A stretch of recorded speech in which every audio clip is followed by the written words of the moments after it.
For many years of my life, I've always been in pursuit of happiness. I was addicted to feeling good, but I never knew how to achieve that or what that even felt like. I would always take my cues from other people, like when a friend had something cool, I would see the twinkle in their eyes and the smile on their face. And I would always tell myself I had to have that. But it was as if I felt their excitement, but what I felt was adrenaline, and that adrenaline felt good. And every single time I told myself I had to have it, and I was always willing to do whatever it took to achieve that. It didn't matter if I had to do something illegal or if I had to steal it from a friend. But once I obtained it, it was no big deal. It'd be like a dirty shoe. I would just kick it aside and move on to something else. I also tried to find happiness within alcohol. I would drink as fast as I could and on an empty stomach when I was with my friends. Another avenue I chose was going down the road of addiction. In the beginning, in my early years, I was in the minor leagues of doing hash and smoking weed. And then in my 20s, I graduated into the major leagues of cocaine and crystal meth. I didn't like myself. I didn't even love myself. And I always felt I was not good enough of a person for anyone else to like. This pain became like a cancer growing inside of me, eating away at my inner self and destroying me. The mental anguish was sometimes too intense to bear, and I only had myself to shoulder the pain. This led to a life of addiction, of violence, and a crime that landed me in prison for 27 years of a 54-year sentence. So where did this pain and this emptiness start? For me, I can trace it back to a time in my life in the 4th grade.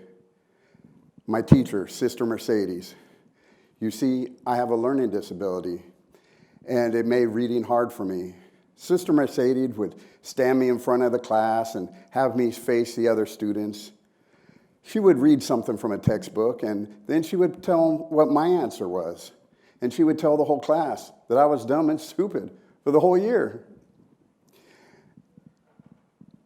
This happened repeatedly. To some, Sister Mercedes was a saint, but to me, she became the devil of my nightmares. And I never asked the teacher for help again.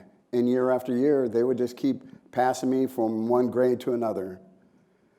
The first time I ever read a book and could retain what I read, I was 21 years old, and I was in the California Youth Authority.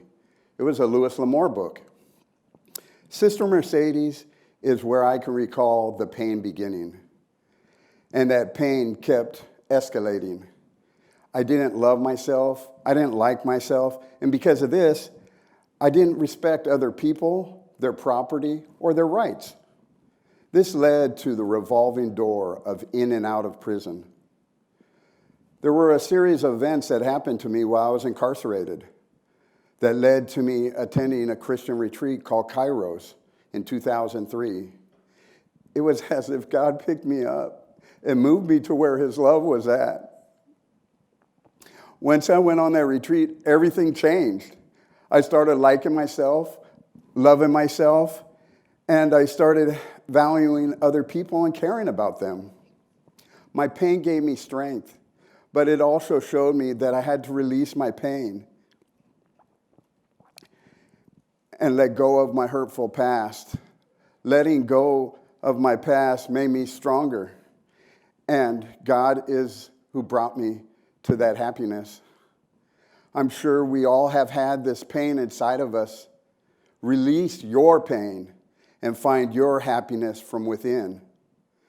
Now, you don't have to live a life of crime, serve time in prison, or be a drug addict like I once was in my past life.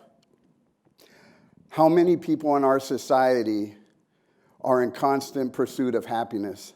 How many people are struggling in relationships or mental health, or feeling alone and numb and looking in whatever way they can to fill that emptiness?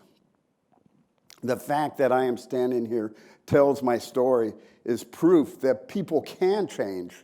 I believe God can change anybody. I believe that rehabilitation can take place, but a person first must have that desire to want to change. Without that desire, change can't take place. After I started to accept God into my life, I started to develop a new mindset. I started realizing that I didn't want to victimize anybody and hurt anyone anymore. They say beauty is in the eye of the beholder. I say happiness is in the eye of the beholder. What makes me feel happy may not make somebody else feel happy, and what makes someone else feel happy may not make me feel happy. When I was looking for things to make me happy outside of myself, looking for those adrenaline hits, I ended up hurting other people. But when I found my light from within, I found my freedom. My freedom released me from all that pain, hurt, shame, and sadness, and everything else that stunted my mental and professional growth. I believe in the saying, positive mindset, positive life. Life is not perfect, but for me, I am perfectly happy with the choices I made in coming to God. I now have my freedom, and nothing is holding me back. Since then, I was released from prison August of 2019. I was discharged off parole September of 2021. My prison number was 36 years old. The last time I did drugs was June 5th, 1992. And last year, I drank 6.5 beers. I live an honest life. I'm a Eucharistic minister at my church, and I'm involved with Crescile, a group within the Catholic Church who share a similarity to Kairos inside prison. What's holding you back from finding your light and gaining your freedom? I remember being on my knees praying to God that one day I would be free and I could go to church with my parents. And He brought me that freedom. Just a couple weeks ago, I found myself accepting communion at my church with tears in my eye because I knew that today I am free and my prayers have come true. I am not just free from the walls of prison, but I am also free from the walls of my mind. God gave me my freedom.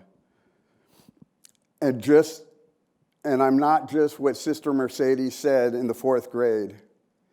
God gave me my freedom. Maybe He could give you yours. God was patiently waiting for me to come to Him with a full heart. And I know that He is waiting for you too. Thank you.